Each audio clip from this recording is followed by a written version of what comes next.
Halo Bos, di episode spesial HUT Transmedia hari ini, Cuan Bos mau ngajak host program yang ada di Trans7 buat belajar ngebisnis. Salah satunya Septa Adrian. Host salah satu program bergenre religi di Trans7 yaitu Jejak Al-Quran. Menelusuri tempat-tempat bersejarah di 3 negara, Turki, Jordania, dan Arab Saudi yang ada di dalam Al-Quran. Untuk urusan menjelajah lokasi-lokasi bersejarah, Septa emang jagonya bos. Tapi untuk urusan bisnis kuliner, ada Haji Yanto nih bos yang jadi jawaranya. Sosok yang akrab disapa Babe ini punya rumah makan soto kaki sapi yang dikenal dengan sebutan Soto Gragot di daerah Jombang Ciputat, Tangerang Selatan. Waduh, assalamualaikum Be. Waalaikumsalam anak muda, sehat ya?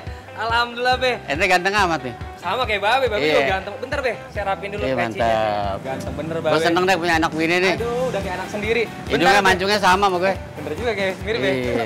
Kalau dia kayak perosotan TK, kalau gue SD. Si Babe baru mulai udah ngelawak Iya, aja. terus gimana nih? Ini bos, jadi ini soto kaki sapi jadul Haji Yanto nih Babe, Haji Yanto yang Yanto. ini nih. Be, ngomong-ngomong ini Babe lagi ngapain? Lagi ngirisin kaki sapi sama daging Kaki. nih. Ini sedih bener kaki Iya, diiris-iris. kalau nggak diirisin suka nendang deh. Makanya gue potong kecil-kecil deh, segini-segini. Be, jadi ngerebusnya di sebelah mana? Sebelah sono. Sebelah sono. Mendingan ente belajar aja itu sama anak gua, sama anak-anak tuh. Boleh? Boleh, ente rebus, ente apa, ente jangan kerebus ya. Mana airnya panas tuh. Iya Be, tenang Be. Jadi saya langsung sana Be ya. Langsung sana, ya Boleh, sana, Be. ya sana lagi sana. Boleh, Be. Nah, ini bos, kita makan kaki sapi. Kalau mau ngerasain di soto jadul, kita ikuti bersama Cuan Bos.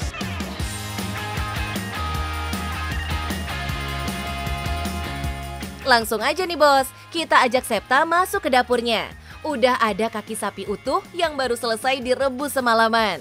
Ngomong-ngomong Be, ini ceritanya lagi direbus dulu. Direbus. Oh. Saya direbus nih hampir 8 jam pulang pergi Bandung. 8 jam.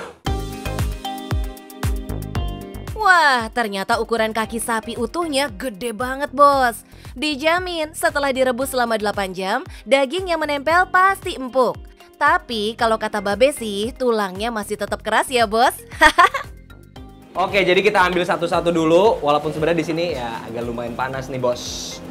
Ini, waduh.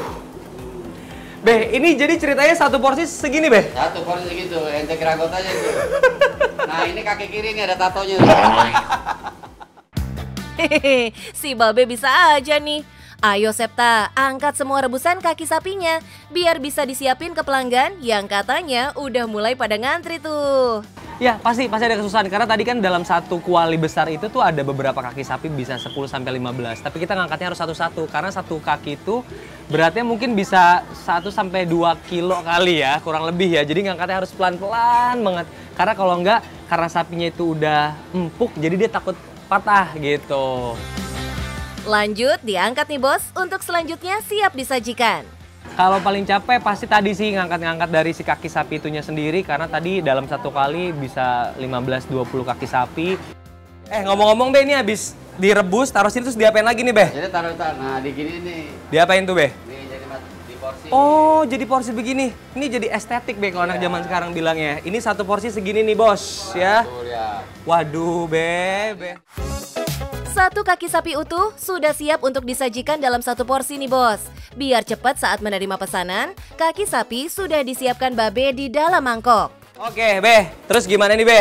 Kata Nah, dipotong-potong atau ini- dipotek aja Be? Ini satu porsi. Aha. Ini satu porsi ini 140.000. Oke. Nah, nih tuh dibengkakinnya tuh. Waduh. Nah, segini nih lu lihat tuh.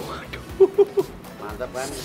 Saya langsung ngiler Be. Oke, langsung ditarik. Cuman tulangnya keras nih. Iya kalau tulang mah keras Tuh, Be. lihat. Jadi sebenarnya ini udah nggak perlu pakai pisau ya bos ya? Nah, ini udah empuk banget. 1, 2, 3.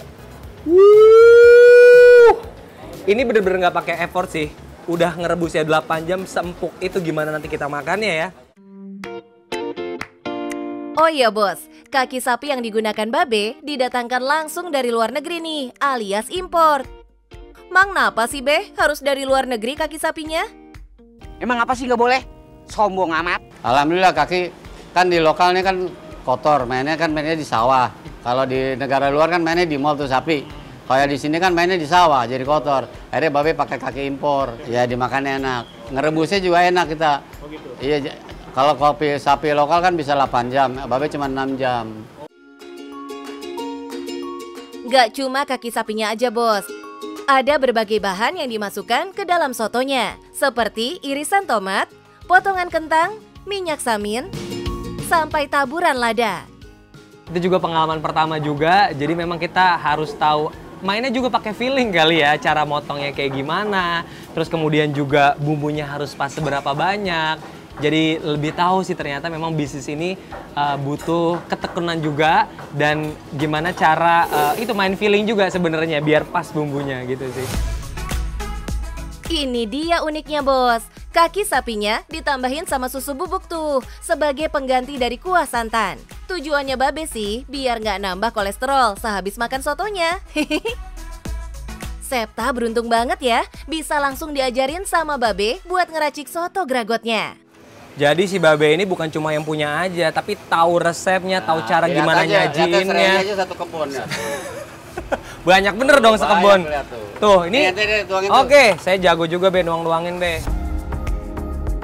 Baru deh, Bos. Setelah lengkap semua, tuangin kuah sotonya sampai kaki sapinya berendam. Mantep, Bos. Waduh. Mantap be. Udah be, biar kata nyiprat-nyiprat dikit nggak apa-apa be, wajar be. Udah lah, lu jualan deh. Udah gua tinggal. Ayo datang semua datang, ayo ke babe sini. Soto Gragot Haji Yanto ini baru buka kurang lebih 3 tahun loh. Walau terhitung belum lama, tapi pengunjungnya nggak berhenti-berhenti nih, Bos. Padahal dulu babe pas awal buka sotonya barengan sama awal pandemi. Bukannya surut, usaha sotonya malah makin berkembang. Babe sebulan sebelum pandemi tuh. Begitu laku kaki 5, langsung besoknya pandemi. Nah, jadi ada pandemi bagi babe alhamdulillah. Karena apa, babe bisa berbagi. Jadi yang sakit, yang kena COVID tuh babe kasihin tuh soto mie. Kadang satu RT ke babe kasih 10. Nah, begitu ada yang kena COVID kan dimakan tuh seger. Babe membuka warung sotonya setiap hari Selasa sampai dengan Minggu. Dari jam 8:30 pagi sampai jam 5 sore. Saking ramenya, soto gragotnya udah habis duluan, Bos, sebelum tutup. Emang dalam sehari bisa habis berapa porsi, Beh? Alhamdulillah kalau Sabtu Minggu ya 300 sampai 350 kaki. Kalau hari biasa 200-an lah. Berarti kalau 200 berapa? 40 ekor tuh motong tuh. 50 ekor. Iya, 50 sapi itu dipotong. Wow, udah nyiapin segitu banyak kaki sapi tapi habis terus. Pasti cuannya nggak kaleng-kaleng nih, Bos. Boleh di-spill nggak, Be? Bayangin kalau habis 300 kali 140 ribu berapa? 42 juta. Ya hampir 50-an lah. Gokil banget, Bos, omsetnya sehari. Kalau sebulan, banyak banget pasti nolnya tuh. Walau sudah berusia 64 tahun, Babe selalu punya semangat baru untuk menjalankan usahanya, Bos. Mantap! Babe sendiri masih sering turun menghampiri dan menyapa para pelanggannya. Pendekatan ini dilakukan Babe agar pelanggannya nyaman makan di warung sotonya dan mau balik lagi, Bos. Alhamdulillah di sini kan dia makan, berasa nyaman, berasa apa. Nah, kita temenin. Nah, kita ngelawak deh dikit. Pas banget nih, Bos, udah masuk jamnya makan siang. Tandanya warung soto Babe udah diserbu sama pelanggannya tuh. Mumpung ada Septa, sekalian bisa bantu-bantu nyiapin pesanan sampai anterin ke pelanggan. Kira-kira sanggup nggak nih, Septa? Kalau proses, saya sih paling seneng tadi sebenarnya nganterin ya. Nganterin ke customer karena saya punya jiwa melayani kayaknya ya. Jadi tadi ngelayanin satu-satu nganterin ke customer dan mereka ternyata juga ya sudah biasa makan di sini sih. Jadi senang ketemu orang-orang yang ada di sini, ternyata ramai banget itu sih. Emang bener nih, Bos, pelanggan yang datang gak habis-habis. Kayaknya Septa mulai kewalahan tuh, Bos. Beh, ini ngomong-ngomong saya sampai gerah bener ini, Beh. Iya, lu udah jadi karyawan sini aja deh. Ya udah, besok boleh kerja? Boleh kerja. Kalau nggak lu modalin gua aja. Ini nggak ada tisu, Beh? Ini gua pakai serbet aja ya. Buset. keringetan ya baru ngelayanin Si 2 Babe, aja. gue dikasih serbet begini dong. Iya, buat lap keringat. Baik bener Babe, tapi jangan dong Be. Ini Nah ini baru yang bener. Makasih Mas. Emang Babe nih kadang suka bener. Tisu dia berapa lembar ini deh? Salah Be ya? Oh tisu namanya. Be, pakai. Maklum Be, juga baru pertama kali Be. Saya memang pertama emang gampang keringetan, tapi emang nih suasananya karena memang dapurnya juga nggak terlalu jauh sama tempat ini. Jadi ini lumayan bener-bener. Ya apalagi tadi bisa dilihat juga ini pelanggannya dari pagi sampai siang sampai sore rame terus nggak berhenti karena tadi Pak Haji bilang sehari itu bisa mungkin ratusan orang datang ya. Jadi dari saat tuh kita nganterin lagi, datang lagi, nganterin lagi dan itu luar biasa capek sih. Tapi seru banget sih. Be ngomong-ngomong saya udah capek banget, kayak saya pengen makan abis ini boleh nggak? Ya makan aja dulu deh. Boleh Be ya? Kesian gua sama lu kurus banget. Ya Allah sih Babe, makasih Be. Makan ya. Ya udah Be, kita makan dulu yuk. Yuk. Makan ya. Ayo.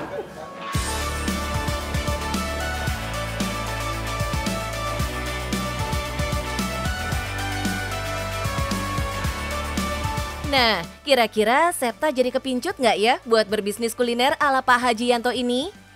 Mau, ini pertanyaan bagus. Saya mau banget bisnis kuliner, makanya abis ini saya langsung tanya sama Pak Hajinya juga kayak untuk siapa tahu pengen buka cabang abis ini ya.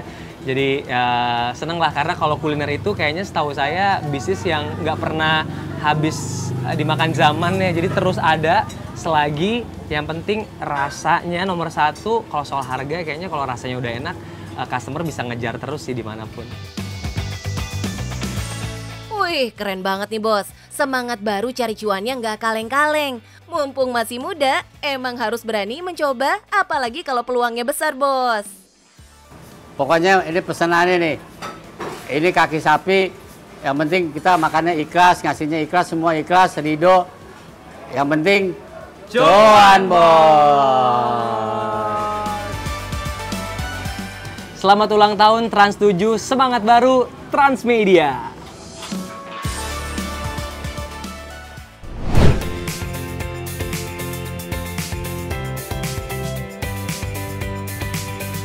Yang mau liburan sambil staycation, mangga atuh.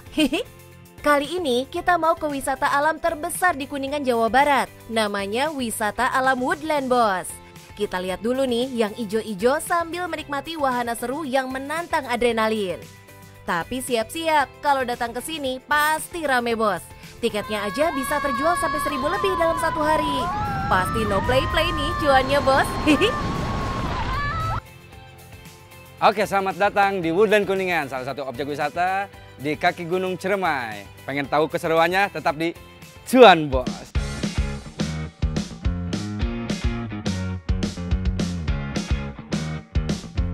Bos, nggak perlu rogoh kocek dalam-dalam nih kalau mau kesini. Dengan harga tiket masuk cuma 15.000 di weekday dan 20.000 di weekend, wajar aja bikin pengunjung betah datang ke sini.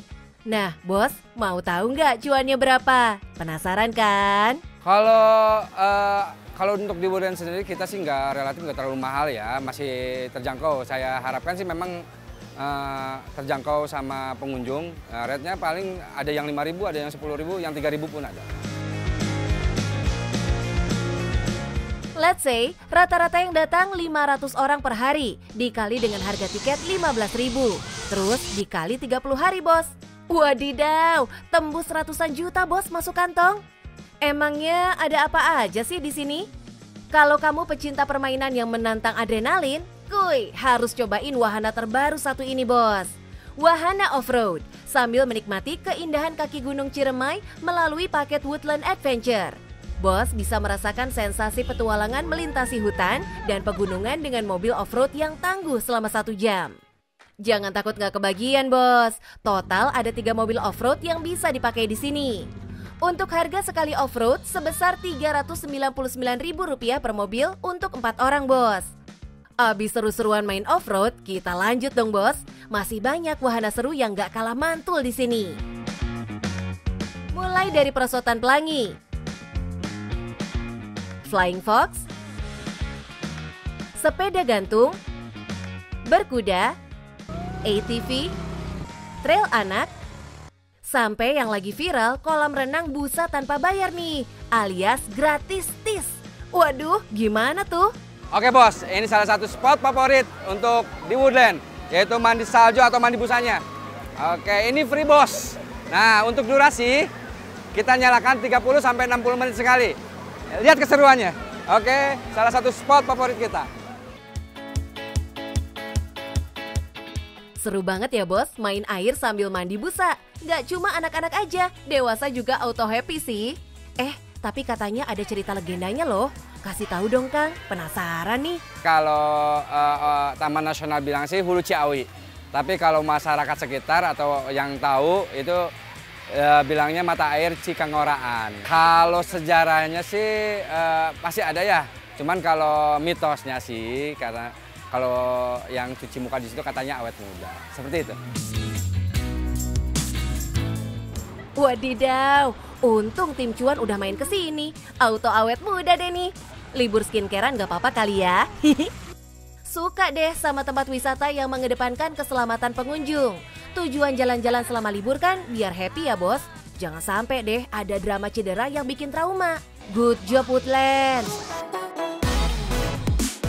Untuk mengoptimalkan potensi daerah sekitar, pihak Woodland juga bekerja sama dengan UMKM dan mempekerjakan karyawan yang 90%-nya adalah warga sekitar yang berdampak pada kemajuan perekonomian dan pendapatan daerah sekitar, bos. Sebaik-baiknya bisnis adalah bisnis yang bermanfaat bagi orang banyak kan, bos? Boleh dong, Kang, bagi tipsnya buat para pebisnis muda biar makin cuan. Manfaatkan peluang, nah, walaupun sekecil apapun, terus berani ngambil resiko. Nah, terus berinovasi, itu yang pentingnya. Istilahnya menjaga lebih susah dari memulai gitu kan. Memang gak semua yang berani mengambil resiko akan sukses dan langsung berhasil. Kadang guru terbaik itu pengalaman. Kalau nggak berani ambil resiko, nggak akan punya pengalaman kan, bos? Oke, bos. Nah, udah lihat kan keseruan-seruan di Woodland? Di Woodland ada paket-paket menarik. Yang penting, cuan, bos.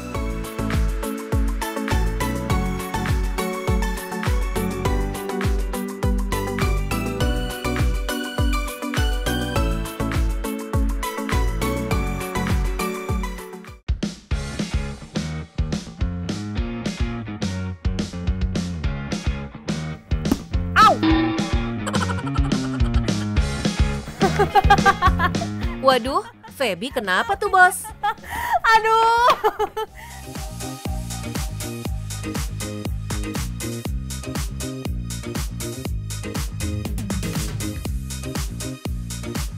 Katanya demi semangat baru, Feby punya misi, punya sepatu baru untuk cari cuan.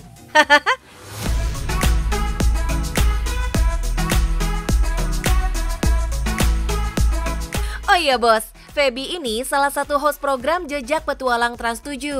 Doi udah biasa banget nih berpetualang ke pelosok Indonesia. Sekarang, Doi mau membuat sepatu custom unik di sebuah bengkel sepatu di Jakarta.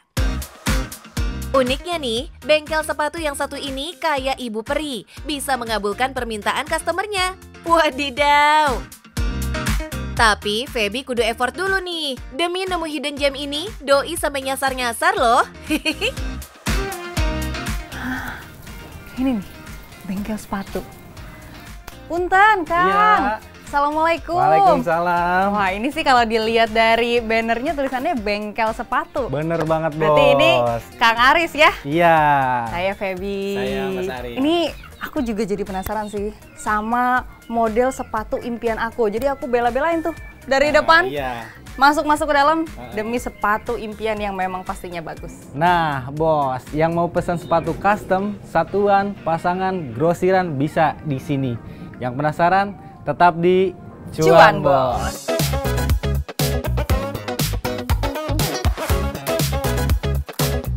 Terletak di tengah pemukiman daerah Lenteng Agung Kebagusan Jakarta Selatan, bengkel sepatu milik Aris ini sudah melahirkan sepatu dan sendal wanita dengan banyak model, bos. Itu sebenarnya kita terima maklon, jadi customer bisa membawa bahannya sendiri, bisa juga kita sediakan gitu, bagaimana mereka maunya. Kali ini, Feby juga bawa model sepatunya sendiri. Doi FOMO, pengen punya sepatu dengan model yang sama dengan yang dipakai Ibu Retno Marsudi, mantan Menteri Luar Negeri. Itu loh, yang warna sepatu bagian kanan dan kirinya berbeda. Iya, karena emang awalnya aku tuh ngelihat ada mantan pejabat yang pakai sepatu tuh warnanya nyentrek banget. Jadi kanan sama kiri itu beda. Dan aku yakin kayaknya kedepannya tuh bisa bakalan jadi trendsetter gitu kan. Karena ini unik banget. Kira-kira Aris bisa nggak ya terima tantangan Feby? Let's check it out, bos! Ini dia tahap penting untuk membuat sepasang sepatu, bos, yaitu menuangkan ide yang ada di gambar atau di kepala menjadi sebuah lembaran pola. Gimana, Feb? Udah? Udah ini, Kang. Waduh, ini jangan mepet begini, ini nggak bisa ntar buat lipetan ininya nggak ada untuk ngegunting lebihin. Ya, salah dong ini. Iya, salah. Harus diganti lagi. Salah gambarnya, dari gambar aja udah salah, gimana next stepnya lagi nih. Iya, berarti oh ternyata kita harus ada jarak dulu iya, ya. Ada space 1 senti dari satu ke satu gitu. pola. Waduh, salah nih Feby. Bikin polanya ngulang lagi dari awal dong, Feb. Semangat ya, Feb. Sebenarnya kayak semua prosesnya itu butuh tangan yang kreatif, yang benar-benar harus bisa tekun juga ngerjainnya, karena itu kan polanya aja udah susah. Tadi baru gambar pola aja ternyata masih salah, jadi memang harus terbiasa juga. Nah, bahan yang sudah bergambar pola dan bahan lapisan dalam kemudian dioles lem dan dipotong mengikuti garis batas pola, bos. Gunting bahannya juga harus hati-hati ya, jangan sampai melenceng. Kalau dua bahan lapisan luar dan dalam sudah menyatu, langsung dijahit, bos. Bagian yang ini juga butuh fokus dan ekstra hati-hati saat mengerjakannya. Nah, wah bos, ternyata menjahit itu susah. Karena sebelumnya saya belum pernah nyobain ngejahit nih. Tapi ternyata setelah dicoba ya lumayan lah ya. Pas mulai ngejahit juga tuh, antara tangan harus megang apa yang bulat itu kayak remnya itu, terus tangan kiri juga harus megang polanya, dan kaki pun masih harus gerak. Jadi benar-benar harus ada keseimbangan antara tangan dan juga kaki gitu. Bagian atas yang udah rapi jahitannya bisa langsung dipasang dengan solnya, bos. Bahan sol yang dipilih juga yang berkualitas supaya nyaman saat dipakai nanti. Saat pemasangan, mata dan tangan kudu teliti. Setiap senti bagian tepi ini kudu melekat erat, makanya kudu ditarik seperti ini. Setelah itu, baru deh pemasangan bagian terluar alas kakinya. Sebelum sepatu dilepas dari cetakannya, kudu dipastiin dulu nih kalau solnya sudah melekat sempurna dengan cara diketok-ketok seperti ini. Oh, ketok dulu ya? Bawahi, biar nggak nempel. Au! Salah ya? Aduh, saya mau mukul bagian solnya tapi malah kena lutut sendiri. Abangnya jadi pening ngelihat kecerobohan Feby. Oh iya, tadi kakinya juga tiba-tiba kena pukul. Karena kan tadi pas lagi mau ngencengin si lem dari solnya, ketika dipukul-pukul kayak gitu kena lutut karena nggak tahu kalau di itu keras istilahnya penyekatnya, apa yang ada di dalamnya itu tuh terbuat dari kayu, makanya pas tadi dipukul langsung mentok ke lutut.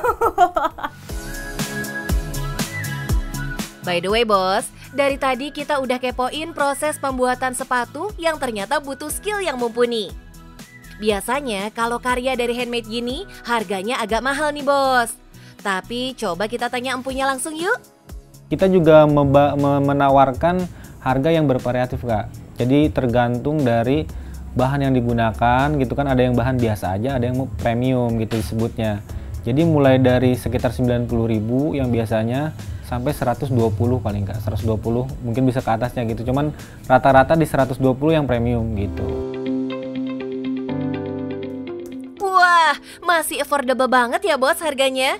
Bisa banget loh kalau yang mau maklon di sini. Sejak membuka bengkel maklon sepatu dari tahun 2013, pelanggan Aris selalu bertambah, bos. Bukan cuma nambah customer baru, tapi juga nambah pesanan yang diterima. Mantap!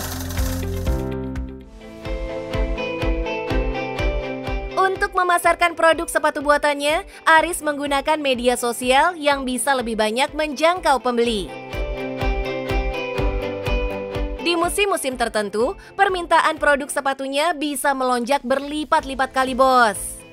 Itu kayak mau hari raya, Idul Fitri, kayak gitu, Lebaran, itu bulan puasa lagi padat-padatnya. Biasanya ini sebentar lagi orderan membludak gitu. Nah, itu biasanya sampai 17 ribuan pasang. Kalau orderannya sebanyak itu, wajar aja ya, Bos. Cuannya bisa tembus 3 digit dalam sebulan. Mantap! Oh iya, Bos, Min cuan sepil sekalian nih kalau kalian mau maklon ke Kang Aris. Catet ya. Minimal ordernya 50 pasang untuk satu model. Tapi ini bisa dibuat 5 varian warna yang berbeda, Bos. Jangan lupa, diskusikan juga soal penggunaan bahannya. Kang Aris terbuka banget dengan jenis bahan apapun selagi masih bisa dikerjakan. Dan tentunya dengan harga yang cocok dong. 9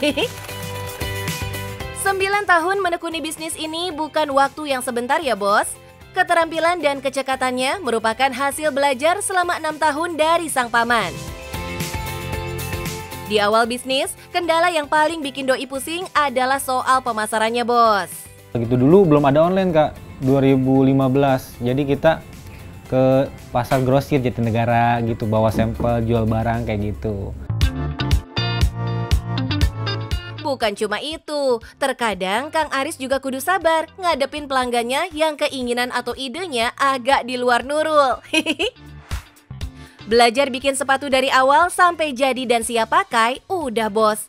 Pastinya dapat experience ini nggak setiap hari bisa kita dapetin ya, Feb? Nah, menurut Feby, apa sih insight dari pengalaman ini? Harus bisa melihat lebih jauh gitu kan. Ternyata walaupun tempatnya ini jauh, terus bener-bener ada di dalam gang, tapi punya hasil karya yang luar biasa juga. Jadi kreatif itu nggak punya batasan, produktif juga nggak punya batasan. Semua orang bisa, semua kalau misalnya mau usaha pasti ada jalannya. Kira-kira nih, Feby masih tertarik dengan bisnis ini nggak ya? Jujur kalau aku secara pribadi sih kayaknya aku bakalan tertarik banget sih sama bisnis sepatu. Apalagi cewek-cewek zaman sekarang itu kan suka banget dengan model yang unik-unik. Kayaknya bisnis sepatu ini menjadi salah satu yang menarik selain tekstil gitu kan. Gimana, Feb? Aku sih suka banget. Ini nyaman dipakainya. Enak ya. Dan yang pastinya sepatu ini tuh sesuai dengan ekspektasi aku. Keren, Kang. Ternyata seru juga ya bisnis sepatu. Gimana sih caranya supaya bisnis sepatu ini tetap eksis sampai sekarang? Nah, yang pertama kita jaga kualitas dari barangnya. Nah, terus yang kedua kita mewujudkan apa yang customer inginkan dari segi model, bahan, dan sebagainya gitu kan. Ah, keren. Asik nih, aku sekarang punya sepatu baru, jadi punya semangat baru pastinya. Yang penting tetap di Cuan, Bos!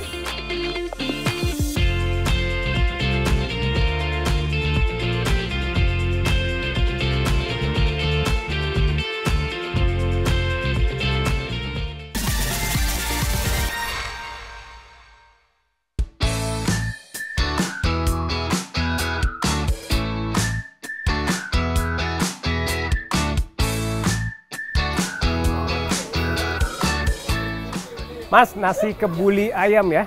Boleh, Ini siap. ayam goreng sama tempe, nasi kebuli ya? Iya. Saya mau itu dong yang paha aja, Pak. Paha aja? Makan di situ ya? Oke, siap. Oke. Bos, sebagai entrepreneur, pasang surutnya usaha sudah pasti akan kita alami. Tapi kita perlu ingat ya, Bos, bahwa berbisnis itu perjalanan panjang yang selalu ada hambatan, bukan jalan lurus yang selalu lancar. Mumpung ada Mr. Cuan nih, kira-kira ada nggak nih tips biar usaha bisa bangkit lagi dan bisa timbul semangat baru? Maaf, Mister. Waduh, nasi kebuli ayam. Oh iya, Mister. Ya, Sambil makan, maaf ya. ya. Mau boleh, tanya-tanya cara bangkit dari bangkrut itu kayak gimana sih tipsnya? Bangkit dari bangkrut. Saya juga udah pernah tuh. Nggak ringan emang. Nggak mudah memang. Tapi yang pertama tipsnya waktu itu pengalaman saya sendiri, harus terima dulu. hatinya harus lapang dulu. Karena kalau kan kita masih sedih, merasa ada yang salah apa, akhirnya nggak bisa berpikir jernih. Jadi mantapkan hati dulu, tenang. Setelah tenang baru kita mikir. Yang kedua, baru setelah itu kita analisa. Apa sih yang menyebabkan kebangkrutan? Kita harus evaluasi. Kalau dulu Mister pernah bangkrut, pas dianalisa ternyata produk yang dijual tidak sesuai dengan kebutuhan market. Kita jual produknya produk malam hari, tapi jualannya di anak-anak SMA yang ada di siang hari. Jadi dulu Mister punya jualan serabi. Serabi itu rata-rata orang jual itu di malam hari kan waktu di Bandung. Mister bawa ke Bogor, jualan di Bogor di depan SMA 7. Anak-anak SMA nggak sesuai itu apa produk yang dijual dengan apa yang kebutuhan dari marketnya. Sehingga waktu itu kita putuskan karena sewanya masih panjang, kita ganti produk. Ternyata anak-anak SMA itu butuhnya bukan serabi. Kita cari tahu apa sih kebutuhan mereka. Solusinya berarti adalah pindah tempat. Serabinya cari di tempat yang sesuai, dijual di malam hari, atau kita cari produk baru. Cari produk baru yang sesuai dengan marketnya. Nah, setelah itu baru kita bikin proposal lagi. Bikin proposal kalau andaikan misalnya modalnya habis. Tapi kalau andaikan modalnya masih ada, ya tinggal buka. Sesuai dengan tinggal ganti produk, tinggal buka. Nanti dari hasil proposalnya itu kita sampaikan tuh apa hasil analisanya, apa rencana kita ke depannya. Ternyata anak-anak SMA itu membutuhkan produk jenisnya, misalnya warung kopi gitu misalnya. Nah, saya butuh modal nih warung kopi, mau nggak? Kamu modalin, misalnya butuh modal 20 juta. Kamu modalin, saya yang menjalankan bisnisnya, nanti kita 50-50 ya. Kalau ada keuntungan, bagi hasil. Nah, akhirnya malah setelah itu jadi berkembang. Dan akhirnya bisa buka cabang. Halo bos, saya Okta Wirawan, Mister Cuan di acara Cuan Bos. Udah hampir 1 tahun ini kita menemani acara Cuan Bos. Alhamdulillah banyak banget UMKM yang mendapatkan tips dan inspirasi dari acara ini. Selamat ulang tahun Trans 7, semangat baru Transmedia.